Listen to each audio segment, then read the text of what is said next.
Hey, it's Monday. Let's do a Wheezy News. Okay, I asked you on Twitter to ask me questions, and I'm just gonna answer them. Okay. Quick update about my water. We're on week. We've done a week of measuring water and making sure to drink the proper amount of water.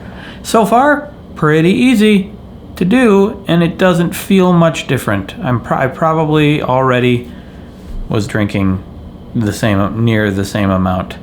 I do feel like I have less moments of being thirsty, which is not a surprise. I don't wake up in the middle of the night feeling thirsty like I have in the past sometimes, or like my eyes will feel a little dry. That's happened in the past. That's not happening now. So there you go. Now, let's look at Twitter. We're just going to go through and pick out some of the best, not the best, just some questions as I go through. I have not really planned out which ones. I haven't read them all even. I'm just going to go through now, and some of these I will be hearing for the first time. But let's just do this for a little while, shall we?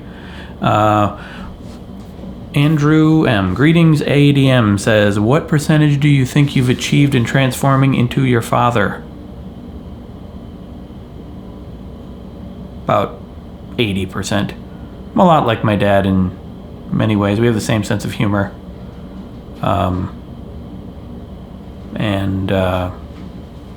Yeah. We both, when we're both pretty low-key, pretty calm. Don't really have much of a temper or anything. 80%, we'll say. What new things is Ada doing or learning? Oh my gosh, Ada. She just these days I feel like she's becoming a full-blown person, not just a little baby, Well, she's a toddler now, but learning new words. Like, I was outside and she came over to look out the window, and then the screen door was open so I could hear her, and she was like, I didn't realize Dad was outside. This is like the first time I ever heard her say realize. I didn't realize, and she said it like 8 times. Realize. That's like, when you think about it, realize is a complicated word to learn, to know what that means. She's just slowly just becoming, I assume she's going to go to college pretty soon. Anyway, what happened to Sexy Clone? Miss him. Yeah, I don't miss him that much. Every time he's around, like, that funky music plays, and it gets really annoying. It's hard to work. Plus, all that sex appeal around is just really distracting. Someone just walked past. I believe it was China. If it wasn't China, I'm very concerned. The last one was Senior Juan Miles. That one was Ceruzilla. This one is Gardella James. What's the difference between confidence and arrogance? Well, I think obviously confidence just means you assume you can get the job done. Arrogance means you assume that you can do it better than anyone else. Maybe a little more. It's more like I'm better than you. Confidence means I can do it.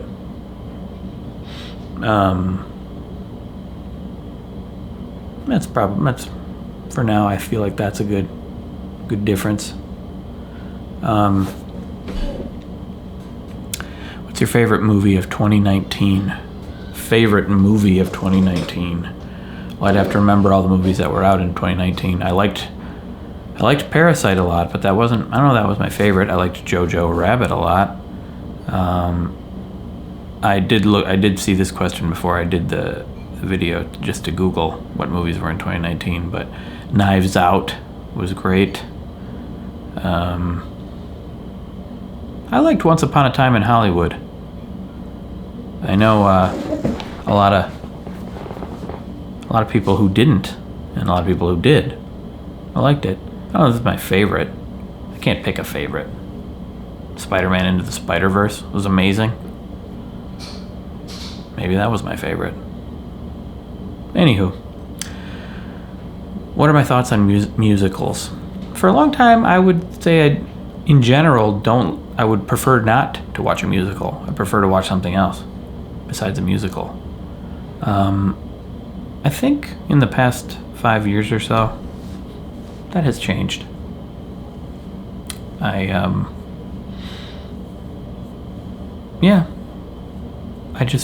kind of like them now. Kind of like them. I think I used to think they were just silly and they didn't make any sense. Why people breaking out in a song? And now I realize, with that logic, you can point out anything so many things that don't make sense about any form of entertainment. It's not about mimicking reality. I mean, not always. It doesn't have to be. Most of the time, I'd say it isn't. And musicals are just another form of entertainment, and sometimes they are damn fun. So I like them, depending on the musical. That was Drizzly Unique who said that. Scott Corin had the previous question. Dino Mac says, Mr. Squirrel says, how you doing? I'm doing pretty good, thank you. And Dino Mac says, will you let your daughter have a YouTube or Twitch channel when she's older? Yeah. When she's old enough. I'm gonna let her do what she wants. For the most part. Probably help guide her if she wants to do that. But yeah, if she wants to do that, go ahead. It'd be really hypocritical of me to not allow her to have a YouTube channel. Although I never had one when I was 13, to be fair. My first one was when I was 27. It's very foreign to me, someone to grow up in the world of YouTube. But we'll be all right. Where are your clones? They're around sometimes. I don't want them to be in the videos as much because then it takes away from me, you know? That was Drizzly Unique again. I'm just going from like the first people to respond to the Twitter.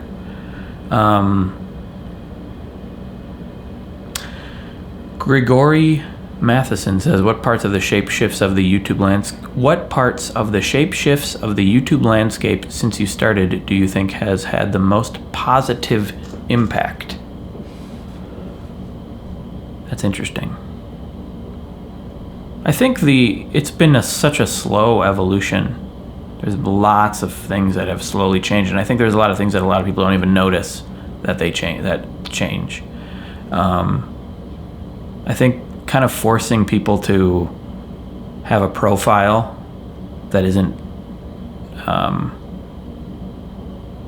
for a while there it was connected to your Google Plus account or whatever. That was awkward. That didn't work.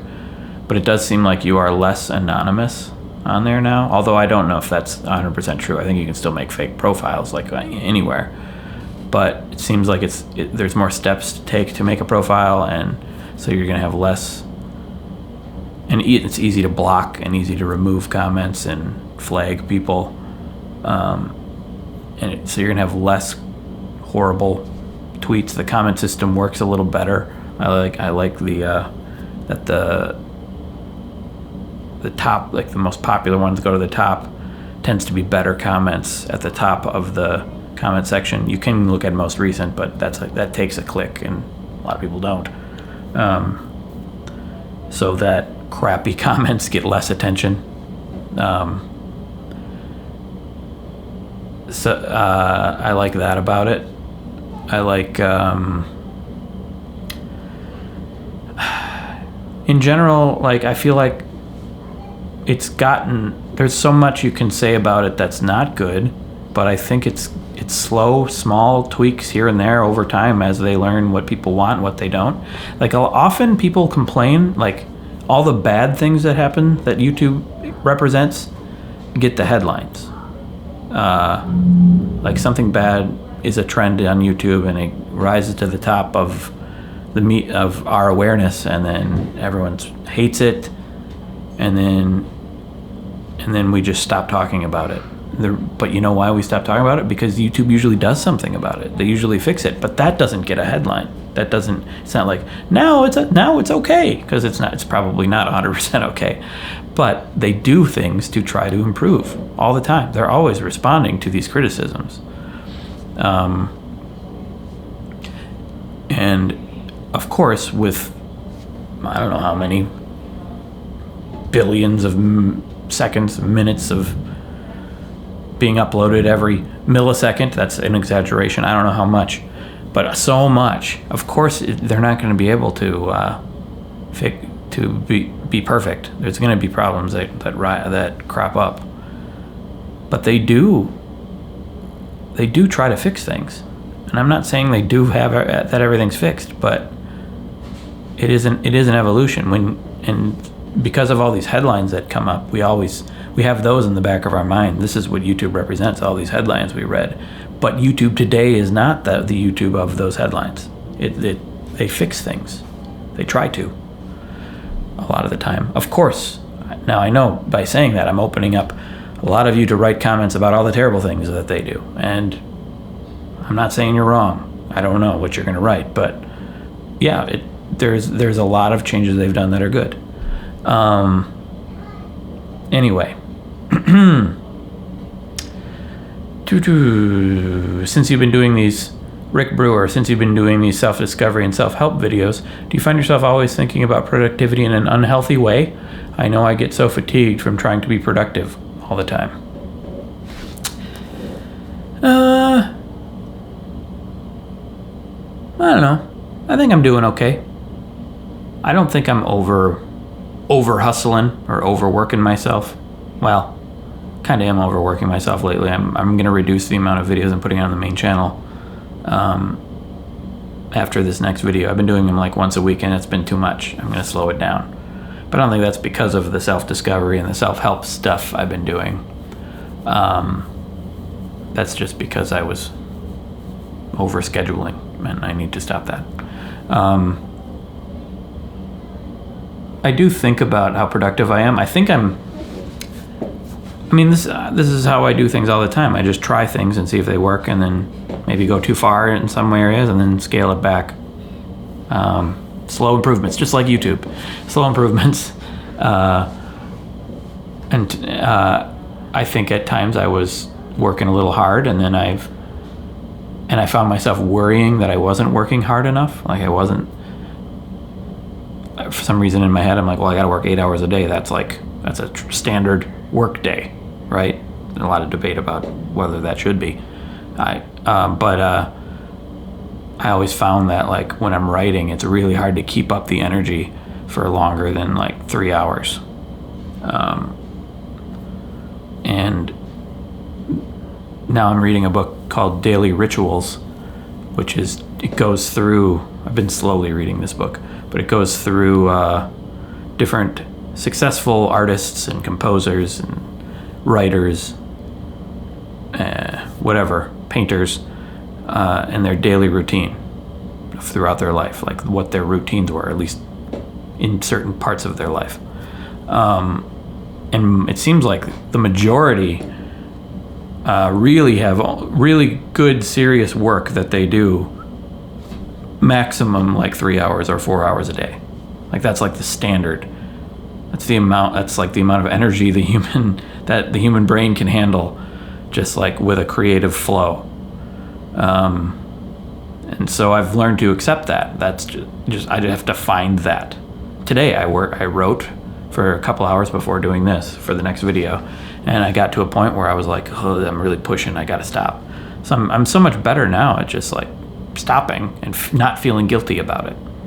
I think that's also part of self-discovery, is to learn how to not feel guilty about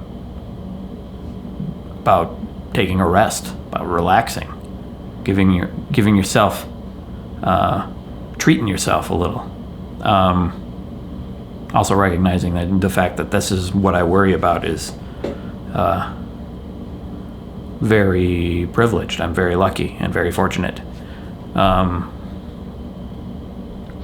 So, yeah, I'm not too worried about being productive all the time. You don't have to be productive all the time. Am I happy? And Annika Annika was here asks, are you happy? Yeah. In general, I think it's not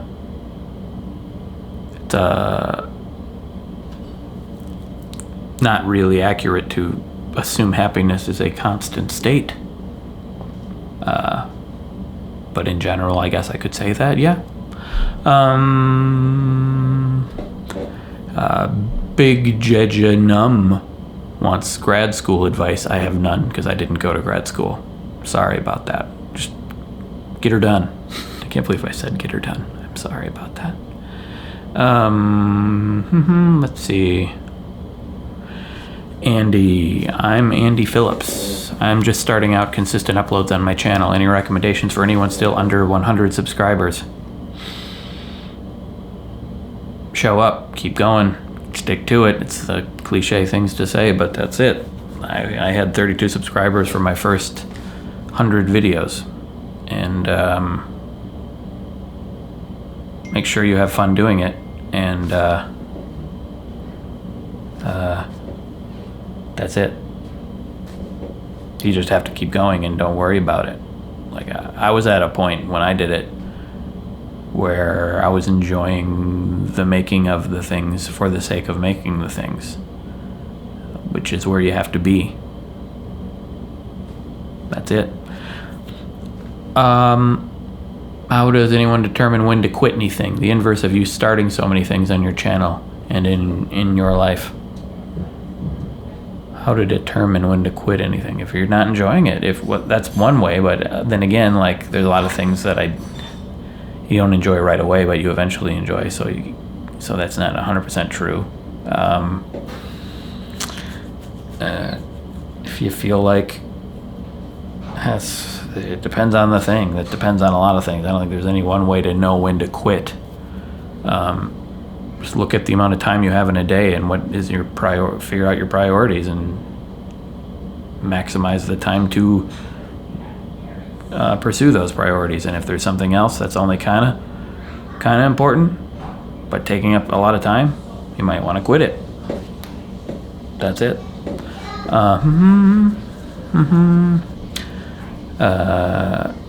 How is journaling in Evernote going? I'm still journaling in Evernote very much more rarely now.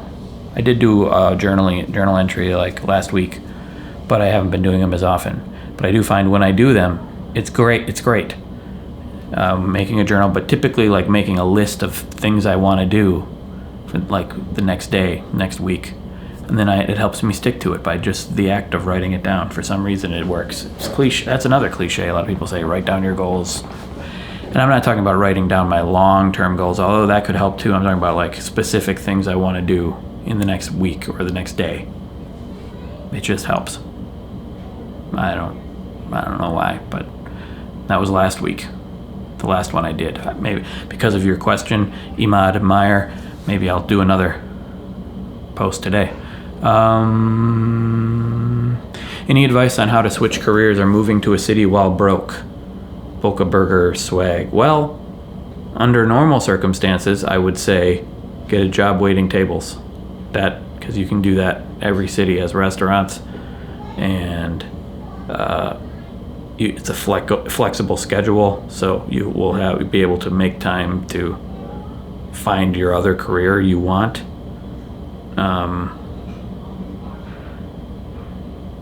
It might seem, if you've never done it before,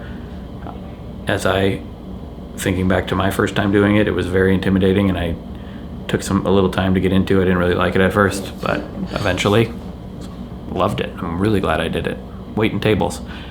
Problem is we have a pandemic right now, so it just doesn't even seem like a good time to move and find a new career.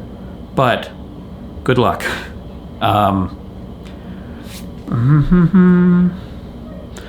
What else we got? Philip Molina, guy I interviewed for my Why Do People Like Getting Ripped video, asked how many push-ups can you do.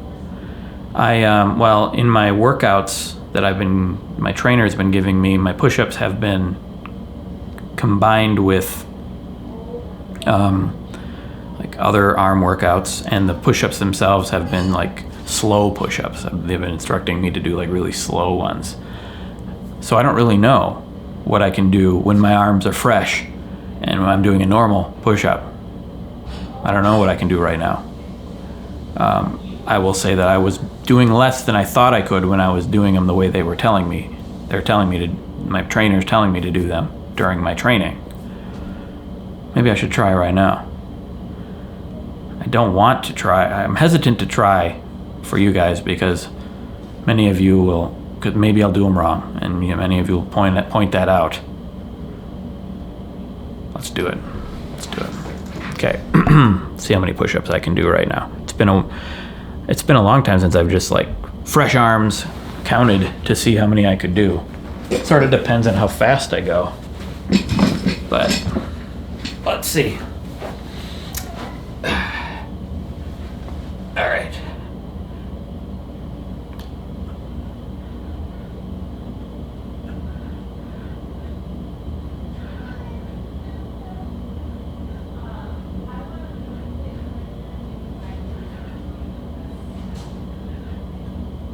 $17, $18, $19, $20, $22.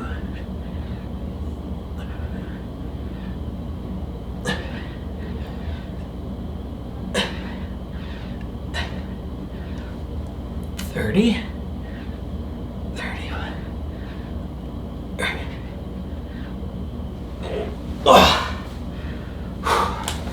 Probably 33.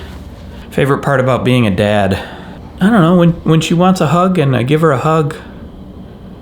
Just the love. Just love it.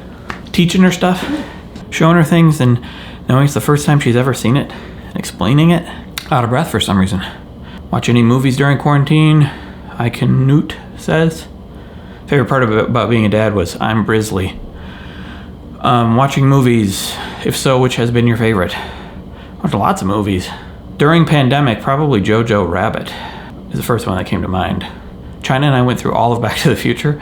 We went through all of Mission Impossible movies, skipping 2 because it's terrible. We started 2 because she had never seen 2. I have. We got like half hour in and she wanted to stop, so we stopped watching the second one. Let's see what else we got here. Jojo Hutchinson, did you ever run that second marathon after you ran one for the good stuff? Nope. I want to run another one eventually. I haven't stopped running on a regular basis. I wanted to want to do it in under 4 hours. The one I did was like 5 hours plus. But I want to do one under 4. And I think I will eventually. But not yet. I was thinking maybe this year or next year, but something happened that kind of stopped that. Let's see, how's life? Yeah, Amy La says. Amy L.A. Amy La. Life? It's pretty good. Could be better. Like, I wish we could go more places, but I feel like I've been working a little too hard, but that's going to be scaling back here pretty soon, so it's going to get even better. What else we got? Let's skip ahead a little bit here. Does Ada have a favorite color yet? Svmom asks. I don't know. I think she seems to have a bit of a preference for blue, but I don't know that she has a favorite color. Are you really a waiter? Arcane 2020 asks. I was many years ago. Christopher Bingham, another YouTuber, a dude I've hung out with, says, "What's up with birds? Why don't they have arms?" Well, they've evolved flight, so I feel like they probably had arms, whatever they were before that, and it evolved into wings, which is a much more easier progression, I think, than like growing wings, and in addition to having arms, you know. Although, yeah, I think that's probably about right. What's your favorite change you've made from trying things for sake of a video? A tree by the brook asks. Might be intermittent fasting, because I feel like my eating habits have been better since then. I'm not doing it exactly, but I feel like it has stuck with me quite a bit. No coffee. I'm still down to 1 cup of coffee instead of multiple, and I feel like that is a pretty good one. I don't know. I think that's it right now. All of them have stuck with me a little, but those are probably my favorite. Ooh, what am I reading these days? I just read, that's from Drecklin. I just read The Splendid and the Vile, Winston Churchill, during the Nazi bombings of London. Not necessarily an uplifting read, but it was very good, written by Eric Larson, the guy who did The Devil in the White City, which is also really good. I am currently reading The Mark and the Void. It's like a sort of a comedy story, but it's got some serious stuff in there. It's about the economic collapse in 2008 in Ireland, but also like a con man who, I don't want to spoil it, but there's a guy who works at a bank. There's a guy, I don't want to spoil it. But anyway, it's pretty good. The Mark and the Void. How much wood could a woodchuck chuck if a woodchuck could chuck wood? Killer bees. YouTube asks. Well, I feel like that's something you ask Google. Gurky says, if you're playing any video games, what's your favorite? Well, I played a little Outer Wilds. I kind of haven't been playing lately, but it's really good. Hollow Knight is awesome. Stardew Valley. How many fingers are you holding up? A New Sin asks. 4. I think that'll do for now. Still recovering from those push-ups, jeez. Thank you for watching. And I do these kind of videos every single weekday on Patreon. If you want to support me there. Another movie is coming out this week. Tomorrow, we're going to put it up. We watched the movie Project Power. If you want to watch it before we do the movie or not. And that's all. Thank you for watching.